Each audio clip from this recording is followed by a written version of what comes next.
Ladies and gentlemen, we are back with a brand new video today. We're going to be doing something a little bit different, but before we get into this,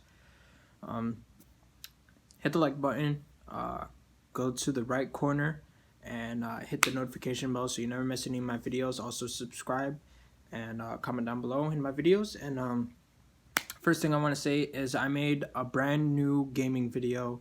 It's called Walking Dead Season 1, Episode 1. And yeah, hopefully you guys like it. It's out right now, so click on my YouTube channel name and go to my YouTube channel and watch it. So what we are going to be doing today is a little bit different than what we normally do.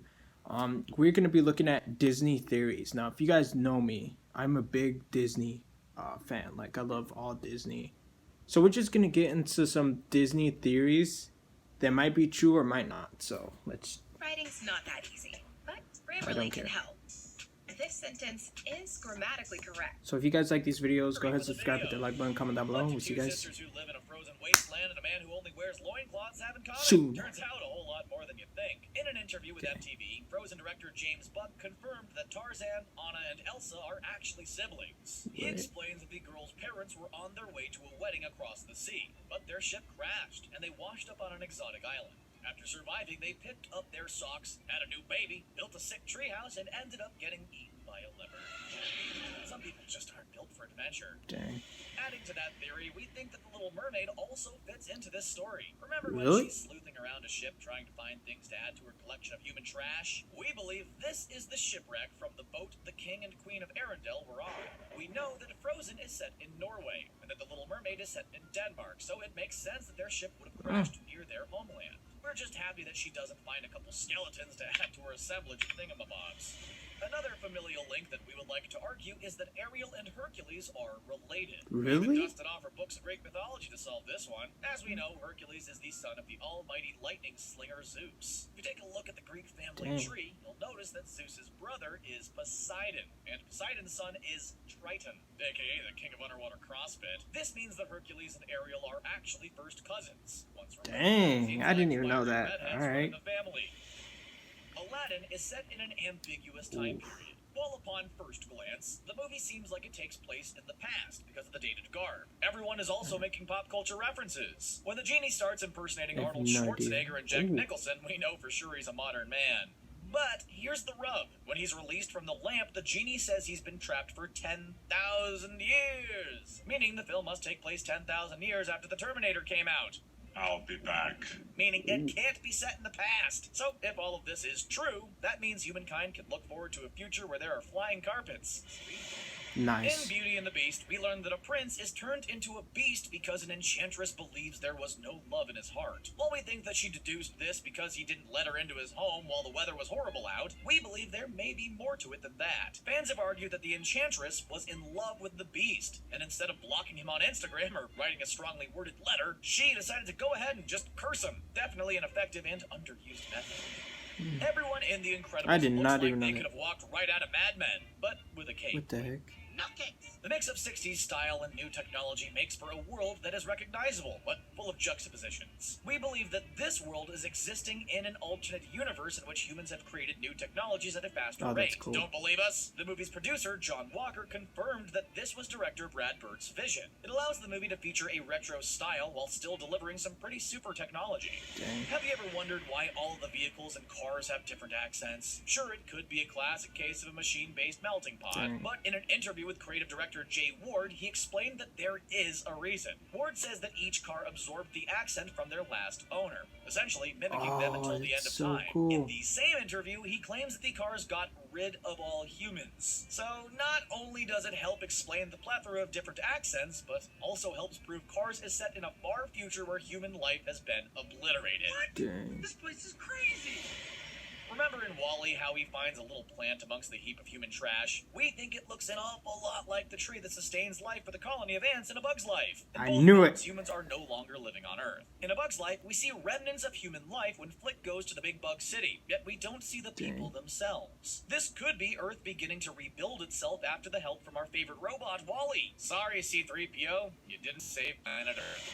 In Tarzan, there is a scene in which Turk plays the drums on a tea set that we've seen before. Look familiar? How about when singing Tale as Old as Time? It is without a doubt Mrs. Potts and Chip, who somehow made a trip across the sea and ended up very far from home. But how? Our theory is that Jane is a descendant of Belle from Beauty and the Beast. We believe that Jane kept this family heirloom safe and somehow didn't further Chip on her travels. He must have been wrapped up pretty good for the long boat voyage.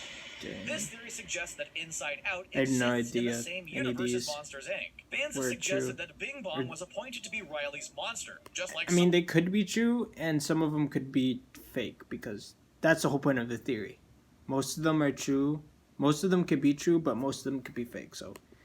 was matched with Boo. The only difference is Inside Out is set in the future, where monsters are harvesting laughter instead of screams. This means that That's instead true. of Bing Bong disappearing as she grows up, he actually moves on to make another kid laugh. It definitely beats the original story where he sacrifices himself to live in a pit of lost memories. Dang. There is Forgot so about that. much crossover between Robin Hood and Zootopia, it's hard to know where to begin. First Yeah. off, both worlds are totally absent of humans. Secondly, there is a class difference between predators and prey. In Robin Hood, a lion is royalty, and in Zootopia, a lion is the mayor. Finally, in both films, the animals walk on their hind legs. A little word for that is anthropomorphism. If you're feeling fancy. It's not a stretch to say that Robin Hood is a medieval version of Zootopia. While years have passed, in Zootopia, the power dynamics between animals are still at play. If you compare the genie and the merchant characters in Aladdin, you'll notice a whole lot of similarities. They both have Oh. similar beards, wear blue, and oh, yeah, they're both voiced by Robin Williams. The theory that the merchant is actually the genie in disguise was proved to be true when Disney R.I.P. released this Robin deleted Williams. scene. In this unused ending, we see the merchant literally turning into the genie before our eyes. So, the case is closed on this one. Dang. If you've seen The Emperor's New Groove, you know that humans are turned into animals by seemingly easy magic. There is a scene where Cusco is split up from his unlikely sidekick Pacha, and finds himself in a scary jungle. He comes across a fly who is stuck in a web. Grammarly does more than catch errors. With Grammarly, you can find really good, no, perfect words that make your writing sharp. And verbally There cries you go. out. Because this insect has the ability to speak, we can only assume that he was once a human. And what we're seeing here is somebody being eaten alive. Oh, Too dark? that's not good. Remember how the evil queen from Snow White was jet set on ruining the young girl's life? We Yes. believe her penchant for tormenting young women didn't end there. We think that instead of dying like she should have in Snow White, the ruthless villain lived on to become Mother Really? Gothel entangled. We have 3 reasons why we think this is true. Number 1, Mother Gothel's dagger looks an awful lot like the one the evil queen gave the huntsman. Number 2, both characters are obsessed with beauty and remaining youthful. And number 3, they look the same. What do you want from us? There is a theory that I Hey guess. Hey is actually a demigod rooster who was sent by the gods to help Moana. Think Mushu from Mulan, but not faking it. We believe this holds weight because at the beginning of the movie, when Moana is a baby, Hey Hey is there, but not as a chick, but a full rooster. Throughout the course of the movie, he doesn't seem to age. In addition, he also seemed to survive various life-threatening situations and seems to be incredibly resilient. Although he doesn't come across as the most clever of poultry, he is definitely helpful. Clever theorists have put forth the idea that the entire film Aladdin is simply the fulfillment of his first wish to be made a prince. By dressing Aladdin up, throwing him up on top of an elephant, and making it appear to the good people of Agrabah that he could be the hottest new sultan this place has ever seen, the genie is creating a scenario in which Aladdin appears to be royalty. From that point on, everything What that the- happens is to make sure Aladdin becomes a prince in the end. Aladdin must overthrow Jafar so that the Sultan can stay in power and allow him To be honest, like, what this guy is saying, like, I understand some of it, but some of it I don't understand because I haven't watched Disney movies in a long time, so... marry Princess Last one I Jasmine. watched At was the end of Finding the Nemo. movie, his wish is granted, and the genie's work is complete. Man, wishes really aren't that easy. There appears to be a significant cameo in Frozen during the first time in forever scene, and Disney fans are having a heyday. You can see by this screenshot, Rapunzel is in attendance, and is What?